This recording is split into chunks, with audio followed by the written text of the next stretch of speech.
आज का बाइबल का वचन सन पौलुस का इफिसियों के नाम पत्र अध्याय 2 वचन 1 से 10 और आज का सुसमाचार सन लूकस के अनुसार अध्याय 12 वचन 13 से 21। सन पौलुस का इफिसियों के नाम पत्र अध्याय 2 वचन 1 से 10।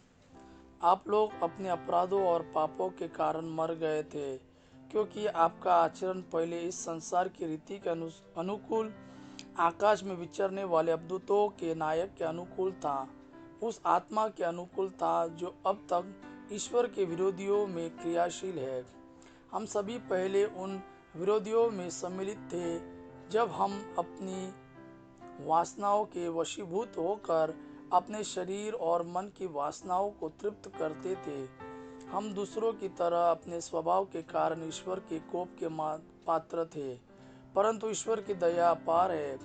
हम अपने पापों के कारण मर गए थे, किंतु उसने हमें इतना प्यार किया कि उसने हमें मसीह के साथ जीवन प्रदान किया। उसकी कृपा ने आप लोगों को उद्धार किया है।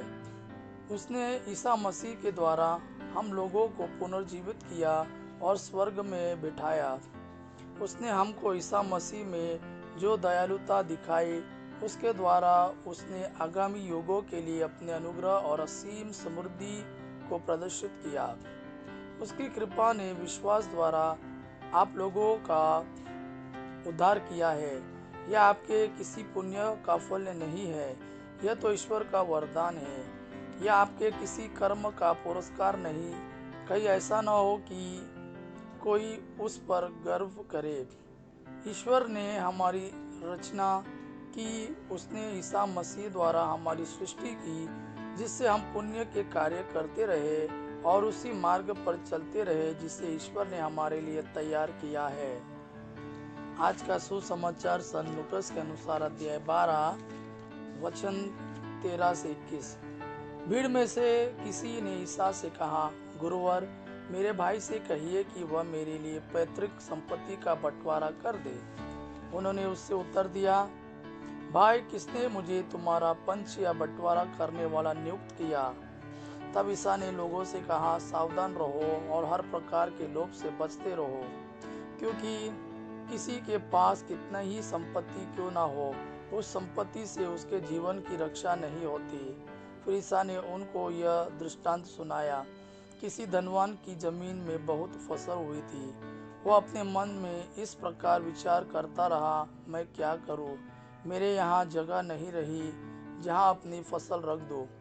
तब उसने कहा, मैं यह करूँगा, अपने भंडार तोड़कर उनसे और बड़े भंडार बनवाऊँगा, उनमें अपनी सारी उपज और अपना माल इकट्ठा करूँगा और अपनी आत्मा से कहूँगा, भाई, तुम्हारे पास बरसों के लिए बहुत सा माल इकट्ठा है, इसलिए विश्राम करो, खाओ पियो और मौज उड़ाओ। परंतु ईश्वर ने उससे कहा, मूर्ख, इसी रात तेरे प्राण तुझसे ले लिए जाएंगे, और तूने जो इकट्ठा किया है वह अब किसका होगा?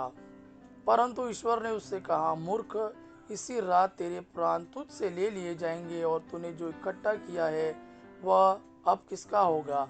यही दशा उसकी होती है जो अपने लिए तो धन एकत्र करता है, किंतु ईश्वर की दृष्टि में धनी नहीं है। यह प्रभु का वाणी है। प्रभु को धन्यवाद। आबा पिता की महिमा और पुत्र यीशु का प्रेम आप पर सदा सर्वदा बना रहे। आमीन।